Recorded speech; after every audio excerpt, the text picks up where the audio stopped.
So whenever an airline suddenly announces a complete overhaul of its strategy, you just know the official press release is never the full story. Today, we're going to pull back the corporate curtain on Avelo Airlines to really understand the reasons behind their massive shakeup. It's the question we always want to know the answer to, right? Is this just about business, or is there something, a little more complicated going on? For Avelo, it turns out the answer is, well, it's a bit of both. So, what kicked this whole thing off? Well, on January 6th, the discount carrier Avelo dropped some major news, a huge overhaul of their fleet, their finances, and their flight map. Pretty much everything. Okay, first things first. Let's take a look at the official strategy Avelo presented to the public, this plan for growth and efficiency. Avelo's public strategy really boils down to three main pillars. First, getting some new funding to make their financial situation stronger. Second, simplifying their fleet of planes to be more efficient. And third, focusing their network by putting all their resources into just 5 core bases. Now, a huge part of this strategy is simplifying the fleet. Avelo is getting rid of its older, smaller 737-700s to focus on the more efficient 737-800s. And get this, they're also set to become the first U.S. airline to fly the brand new Embraer E2 jets. It's a clear bet on newer, more efficient planes to lower costs and hopefully fuel some future growth. But that official plan, it's not the whole story. To really understand this overhaul, we need to zoom in on one specific base closure, because that's where things reveal a much more complicated reality. And that story begins at the Mesa Gateway Airport in Arizona. Now, on paper, it was just one of 3 bases Avelo decided to close. But the reason for this closure is what makes this so fascinating. Okay, here's the key. An Avelo spokesperson explained the closure by talking about a specific program. They said this program was too complex and just wasn't bringing in enough consistent money to be worth the trouble. So what exactly was this program? Well, the program in question involved flying charter flights for U.S. Immigration and Customs Enforcement, or ICE.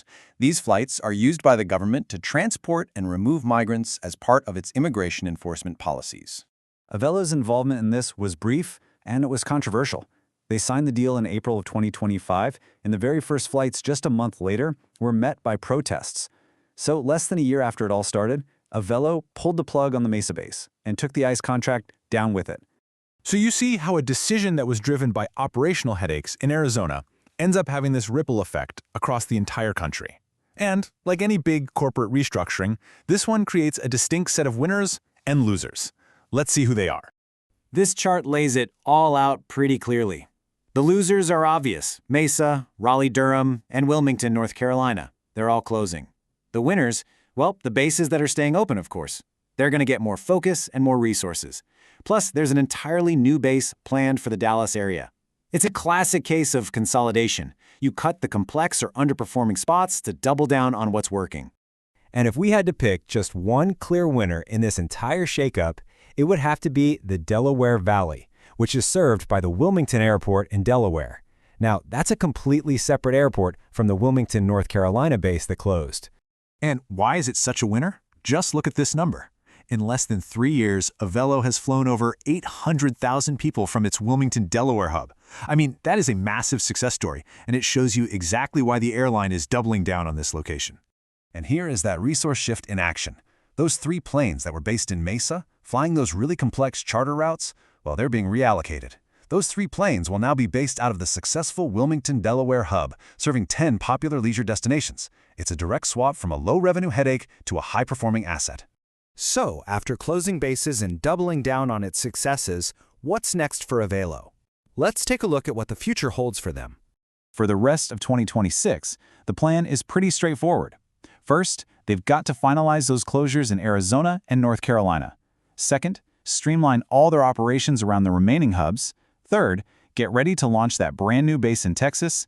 And finally, start integrating those new, more efficient airplanes into the fleet. And really, it all leads to this final, critical question. Avelo has made a huge bet here. They're shedding complexity and controversy in favor of a simpler, more focused strategy. The plan makes a lot of sense on paper, but in the notoriously tough airline industry, the ultimate question still remains. Will it be enough for them to finally take off and achieve lasting success?